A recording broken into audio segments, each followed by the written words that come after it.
Hey guys, welcome back. BDC Care here. We're back with our weekly recap of all things Injustice. This is for the week of January 11th, 2024.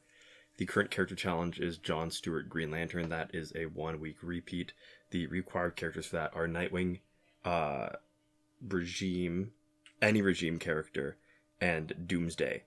And so you can get those at bronze, and silver, respectively. For the Regime characters, there's Regime Catwoman and Regime Solomon Grundy, both available at bronze. Right. His passive is Emergency Barrier, which is when Green Lantern or a teammate reaches 20% health, a barrier appears making that character invulnerable for 4 seconds. This can occur once per character per match. He's got 750 attack and 950 health. He was last available on the 16th of March, 2023. Mm-hmm. Okay. So, low stats. Mm-hmm. Not the greatest. What else can we say? So we've used him before, mainly as a defensive character, right? Because the barrier is good, but what it is, it's like a poor man's Astro Harness. Mm-hmm. You only get it once instead of 3 times, and it only lasts 4 seconds instead of 5 seconds. And you think, well, that 1 second's not a big deal. It is when you play out a special, because specials can sometimes, it could be the difference between being able to wait out a special or whether your invulnerability disappears just as the special finishes. Yeah. And I mean, Astro Harness, it takes 1 gear slot. This takes a whole teammate slot, which is, it's not great. In my mind, what we said before, the best, even though we're demonstrating him as the main damage dealer, the best use case is probably with Rebirth Jessica Cruz, which we've demonstrated before, because her passive means that this Green Lantern will increase the power of her Special 2, in addition to giving her a moment of invulnerability from his passive. Mm-hmm. What's funny, actually, is that, the announcement on the main page that scrolls by, it says he's Green Lantern. It doesn't actually say he's John Stewart Green Lantern. He is just Green Lantern. Yeah. So, all right, in a Jessica Cruz team, because Jessica Cruz's stats are so high, we're already getting max battle points. So increasing, or at least you used to think increasing John Stewart Green Lantern stats and having him on this team would only make the fights potentially harder. So it's better just because you're just taking advantage of his invulnerability, right? Red Lantern Hal Jordan was on that team because he was going to be the solution against the opponent's Astro Harness. And the weird thing was that Hal Jordan does not count as a Green Lantern. I mean, he is red, but Hal Jordan is like the quintessential Green Lantern. Yeah. Like, it feels like just weird. You know how some people, like, I think, who is it? There's a Sinestro that counts as a Green Lantern. Mm-hmm. And, I mean, he's Sinestro. So, even so, with Jessica Cruz, which is not on this team, but we're still talking about the last iteration of this. Her Special 2 lasts long enough that under normal circumstances, she can tag out as soon as she finishes, if we think she's in any danger. So, and because John Stewart's passive is a defensive one, and we didn't try to make him a star, it's a different approach. Other Green Lanterns have better passives, so when we're doing that defensive kind of approach with John Stewart, it's hard to justify using him because it was essentially a Jessica Cruz team with John Stewart Green Lantern as a support character. Mm-hmm. So what you're watching now is we've finally gotten around to making him the main damage dealer by giving him Tantu Totem and Master's Death Card, which in this meta is the way, if you've got him, you use him. And he's got Claw of Horus as his third gear to, 1, get him to the second bar most of the time when he tags in, and 2, let him handle Astro Harness when he tags in. Because his special 1 is relatively quick. You can get 2 of them done before the Astro Harness's invulnerability wears out. So that means that you have a really good chance of shattering Astro Harness among the opponent's 3 gears. Mm-hmm. And after playing with him, I feel like there's not really anything special about him. So his Special 2 is multiple hits. And I think, based on what I'm seeing, his second hit does the most damage. His first hit does a little bit. His second hit does the most. And the last few hits at the end where he's shooting stuff does very little damage. Mm-hmm. Which is unfortunate, as you can see in some of the fights, it leaves the opponent standing. Which is why our teammate has to be, well, it doesn't have to be, but it's really helpful to have Rebirth Raven. She works well with him because the multiple hits from his Special 2 give the opponent's power. The opponent doesn't get knocked out, so we steal their power to keep our team safe. Mm-hmm. And Rebirth Raven Doesn't otherwise have any special synergy with John Stewart Green Lantern like she does with, say, Static or any other character that stuns. But she still does a pretty good job of mitigating the danger of John Stewart being underpowered. And to that end, I mean, we generally only augment crit chance and crit damage, but not anything else. But John Stewart Green Lantern might be one of the cases where it's worth promoting him past Elite 7 or augmenting his damage so that he can hang with the big boys a little bit, because he is underpowered at Elite 7 level 50. He's just not really quite there. So, side note, totally not relevant to anybody else, but so when I do footage for these and I rename the files so that I know who's in the fight so I can pull footage when I want to, I use voice recognition because it's a lot faster than typing for me. So every time I say John Stewart, it's not voice recognition, it's voice transcription. What is it called? I don't know, voice to text, whatever. Okay, voice to text. It always wants to spell John as Jon, probably because Jon Stewart of The Daily Show is more well known. Yeah, despite the fact that John in almost every other context would have an H. Right, because it's Jon Stewart. So yeah, Google, fix that. The other thing I should mention, I mean, even though we don't play him much, because like I said, in current meta, main damage dealer is going to be your specialist.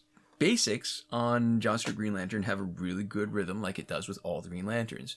And when I say good rhythm, the swipe combo is not the fastest, but other characters like, say, Deathstroke, it is very easy to get the timing right for a swipe combo and have it be unblocked. So part of grinding back in the days when we only had 3 bronzes, one of them was a Green Lantern, so that's why I still have that sort of tactile memory of doing swipe combos and having them unblocked by just timing them right. Yeah. So there we go. We expect next week to be Earth 2 Flash based off of the previous sort of challenge cycle that's been going on for quite a while now. Right. Oh, and you know what? We are down to, there's only one more challenge character in the current cycle that we haven't done as the main damage dealer on the team, and that's Arkham Origins Bane, who's expected April 4th. 4th day of the 4th month in 2024. Yeah, okay. All right. So there we go. This week's multiplayer reward is Metahuman the Flash. His passive is Super Speed, which is upon special attack or super move activation, basic attacks temporarily triple in speed with a chance to be unblockable and do critical damage.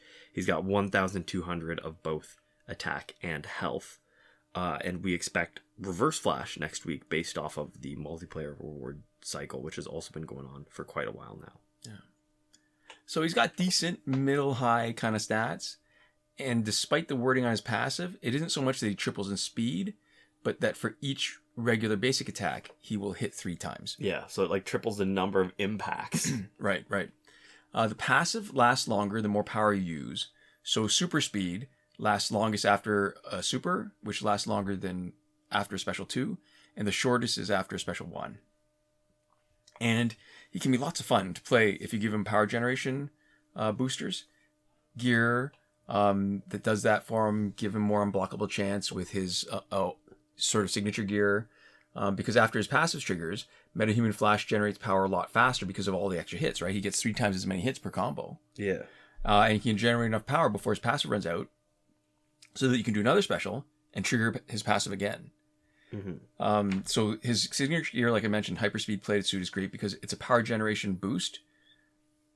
Not just for Flash, but for Flash, it's also unblockable. And sometimes it's easy to forget if you're using it for other players, right? That signature kind of ability. And triple the hits means triple the opportunities for the unblockable to trigger. Right. So in a way, it's actually much better than just having 3 times speed on basic attacks. Right. Because it lets you hit consistently even if they block it and not reverse it on you. Right. And it also doesn't force you to sort of triple how fast you're doing everything. It doesn't force you to swipe like a madman. Yeah, like you've got a sense of urgency, like it's life or death. Right. The main problem with Metahuman Flash is the current meta favors strongly doing specials. And his passive really makes him shine as a basic damage dealer who happens to get superpowered when he does specials. So an interesting way to play him that we've tried in the past is on our Justice League team. We swap out Flashpoint Batman, put in Metahuman Flash as our basic damage dealer. He gets power from Wonder Woman, New 52 Wonder Woman, to trigger his passive. And you gear him with basic damage gears to make him even better and stronger. So in our most recent attempts, it's been a while, but in our most recent attempts to use him, we've have new 52 Wonder Woman to charge him up, but gear for unblockable basics. Then add Enchantress so that when he does a special to power up his passive, he has a chance to do a basic combo while the skulls are raining down without worrying about being hit with a special. Yeah. One disadvantage of Metahuman Flash over Flashpoint Batman is that in the games where we tag Batman in first before Wonder Woman, Batman doesn't need any extra work to be powered up to be a way better basic damage guy. Mm-hmm. Metahuman Flash, it takes... you have to make a bit of an effort. Still fun to play, but not nearly as good as some other options. Mm-hmm. So there we go.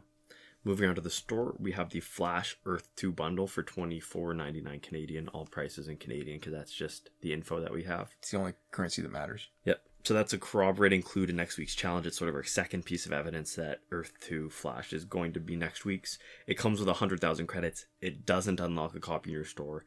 So, you should hold off until next week, because you'll be able to play the challenge and then unlock him for direct purchase in the store, as well as getting a copy for $0 for your time instead. And we're assuming, if you want to spend money on the game, that you also want to play the game. Right. Yep. We also have the character bundle Battle of Themyscira in its second week. That came with Ares and Dawn of Justice Wonder Woman, just to remind people, and then getting the Dawn of Justice gear for Wonder Woman, as well as Ares' signature gear. Mm-hmm. We also have the Metropolis pack for $24.99, and that comes with Superman, Crypto Lex Luthor, and Doomsday, who are all available in the store for power credits. So, hard to find a reason to buy this pack. It's just a worse deal than other packs, right? Yeah. It's hard to say good or bad deal, because I think that all the store stuff for real money is almost always a bad deal, but it's a worse deal. Right. So what else? Phantom Zone is finished. Last weekend's breakthrough for golds was Sinestro, Green Arrow, and Scorpion. Coming weekends is probably the Joker, Nightwing, and Darkseid.